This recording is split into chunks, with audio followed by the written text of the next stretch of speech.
Jadi kalian tahu nggak? Enggak.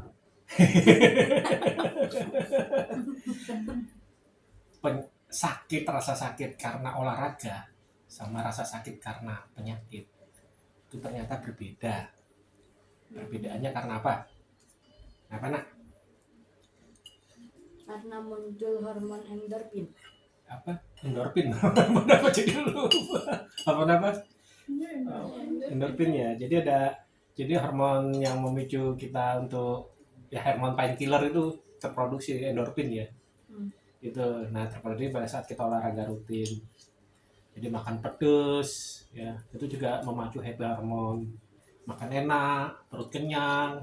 Cuman kadang kalau orang nggak sehat kan nggak tahu kapan dia kenyang. Iya nggak? Nggak ada berhentinya. Ya nggak ada berhentinya aja. Tapi kalau orang sehat, pasti dia tubuh akan memberi alarm untuk, oh kamu udah full loh. Nah kalau sudah full, satisfy, keluar namanya hormon happy hormon tersebut. Ada dopamin, seperti itu. Makanya syarat utama bikin badan tuh sehat dengan olahraga yang rutin. Nih, ayah dulu menghindar dari nasi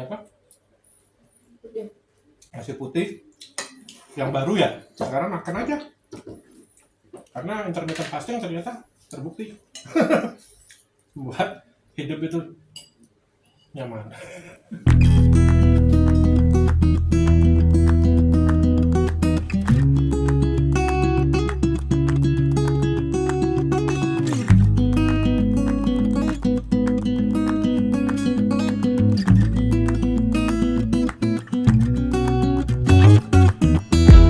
Assalamualaikum warahmatullahi wabarakatuh. Hai Kak, apa kabarnya? Jumpa kembali di YouTube Hobinya Ayazam. Demi memenuhi tuntutan hidup, idealisme, ambisi, harga diri, sampai kita melupakan satu hal yang penting, yaitu kesehatan.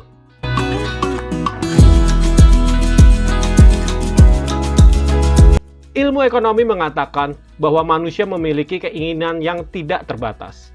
Sedangkan sumber daya untuk memenuhi keinginannya terbatas. Sering kita mentafsirkan sumber daya ini adalah mineral-mineral yang disediakan oleh alam. Tapi sebenarnya, manusia itu sendiri juga merupakan salah satu sumber daya yang terus-menerus dieksploitasi sehingga menjadi stres.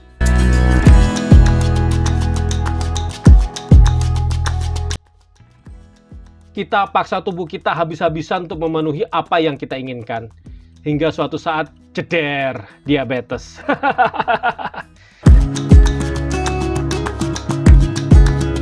Seringkali kalau kita ke ahli kesehatan, habis medical check up, yang disarankan benar-benar template banget. Larangan makan ini, itu, sampai dilarang untuk stres. Tapi bagaimana caranya? Tetangga saya sampai sekarang tidak pernah mau mendatangi ahli kesehatan lagi dengan satu alasan. Saya dilarang makan ini itu. Lama-lama saya matinya bukan karena diabetes, tapi karena kelaparan. Apalagi ketika pulang ke rumah, pasti banyak sekali tuntutan ini itu. Biaya utility, biaya rumah tangga, biaya pendidikan, biaya dapur, biaya kesehatan, biaya kendaraan, cicilan anu, dan anu, dan anu. Jebret, stres.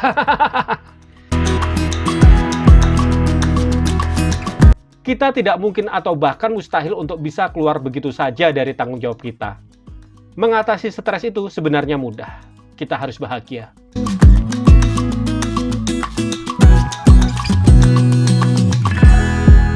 Tapi bagaimana caranya kita berbahagia? Apakah kita bahagia? Kalau bertanya ke pemuka agama, jawabannya pasti jawaban yang sangat berkualitas sekali, yaitu tingkatkan rasa syukur. Lalu muncul pertanyaan lagi. Saya sudah bersyukur tapi kok masih stres? Saya sulit banget berbahagia. Apakah benar cara saya bersyukur? Menurut saya, bersyukur adalah cara pendekatan secara kualitatif. Hal ini ternyata sulit untuk dipraktekkan oleh sejumlah orang. Secara pendekatan kuantitatif, saya mau berbagi pengalaman Kak, bagaimana caranya kita bisa mengelola stres.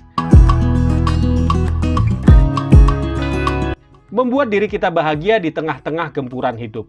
Yaitu dengan mengenal tubuh kita sendiri, dengan membangkitkan happy hormon yang ada di dalam tubuh kita sendiri.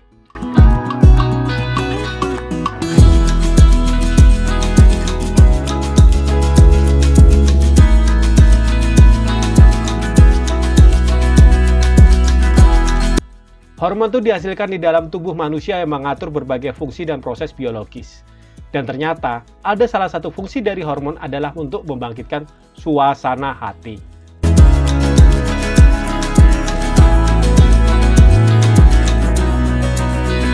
Nah, di sini kita akan berusaha memicu supaya hormon tersebut diproduksi tubuh kita. Saya sebut hormon tersebut adalah happy hormone atau hormon bahagia.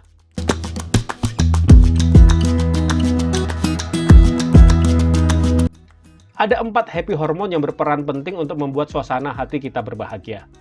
Pertama, hormon dopamin. Hormon yang dapat meningkatkan suasana hati dan berperan dalam menyampaikan rangsangan ke seluruh tubuh. Kedua, hormon serotonin. Hormon yang merangsang kita untuk memiliki suasana hati yang stabil, mencegah depresi, nafsu makan yang baik, dan meningkatkan kualitas tidur. Ketiga, hormon oksitosin atau disebut dengan hormon cinta. Hormon yang timbul karena suasana cinta di sekitar kita. Keempat, hormon endorfin. Hormon yang mampu meredakan rasa nyeri atau disebut dengan painkiller. Kalau kakak-kakak menyimak video-video saya yang dahulu, pola makan yang baik, rasa kenyang dan makanan yang lezat hingga menimbulkan rasa puas di hati, olahraga yang rutin akan membantu kita untuk hidup yang lebih bahagia meskipun gempuran dari berbagai persoalan hidup terus-menerus berdatangan. Itu sebabnya Kak, saya menjalani diet intermittent fasting selama 18 jam sehari. Hal ini berarti selama 18 jam saya tidak makan apapun kecuali minum air putih saja. 6 jam waktu makan saya manfaatkan untuk mengkonsumsi makanan yang lezat yang memicu rasa satisfy atau rasa puas untuk saya.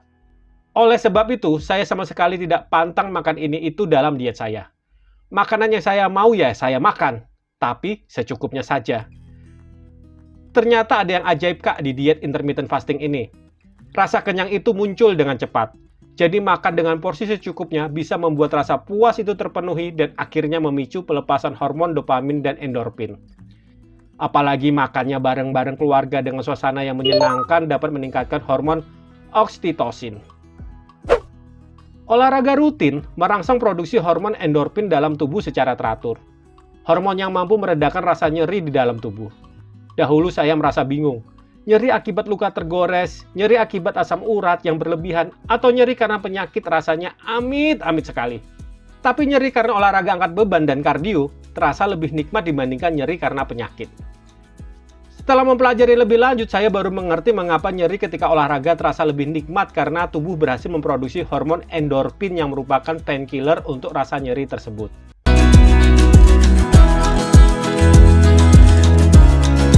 Dunia ini emang sudah gila, Kak. Bahkan kita ikut gila. Kita menyangka kita satu-satunya yang normal, padahal kita ini juga sama gilanya. Saling sikut, saling hina, saling fitnah, saling baku hantam, mau menang sendiri. Sadar nggak, Kak? Kita sebenarnya jadi makhluk yang merugi karena itu semua.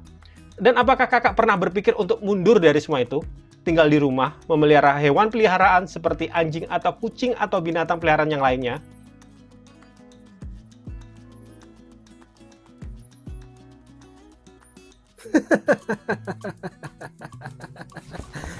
Kabur ya.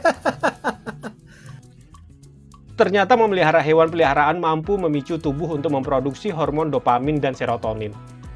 Itu sebabnya Kak, saya sampai punya 4 kucing di rumah. Entah kenapa saya juga nggak ngerti Kak. Awalnya cuma niat memelihara satu, namanya Lola, umurnya sudah 8 tahun. Tapi ternyata sekarang menjadi 4 ekor. Lola, Lela, Meme, dan Bluri. Berkebun dan bercocok tanam. Saya menyukai bercocok tanam, hunting tanaman-tanaman hias. Bahkan saya sering minta sama tetangga atau saudara bakal tanaman hias. Saya meminta bibitnya saja atau steknya saja karena saya merasa tertantang untuk merawat dari kecil hingga tanaman tersebut membesar dan terlihat cantik. Hobi ini sudah saya jalani dari saya kecil. Ternyata berkebun dan bercocok tanam juga memicu tubuh untuk memproduksi hormon serotonin, membuat mood menjadi baik. Bahkan ketika tanaman yang kita rawat mampu berbuah atau tumbuh dengan cantik, juga dapat memicu hormon dopamin.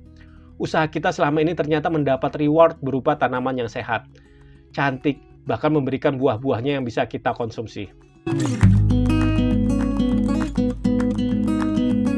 Dunia emang sudah gila. Kita juga ikut gila. Sekali lagi kita jadi makhluk yang benar-benar merugi. Seiring waktu terus berlalu, usia bertambah, mata menjadi rabun, rambut memutih, tubuh perlahan-lahan mengalami degradasi. Saya membuktikan sendiri, happy hormone atau hormon bahagia dapat membuat saya selalu berpikir positif dalam menghadapi diabetes yang saya idap ini. Dan efeknya juga meningkatkan rasa syukur saya. Saya bersyukur Tuhan memberikan saya waktu dan kekuatan untuk dapat mengendalikan penyakit diabetes yang saya idap ini. Sesungguhnya manusia itu benar-benar dalam kerugian. Harta terbesar yang diberikan Tuhan kepada kita adalah waktu. Dan waktu itu sering kali kita sia-siakan. Bahkan kita sering mengeluh waktu 24 jam tidak cukup bagi kita. Padahal yang tahu apakah yang cukup bagi kita adalah Tuhan. Hanya saja kita yang masih kufur nikmat.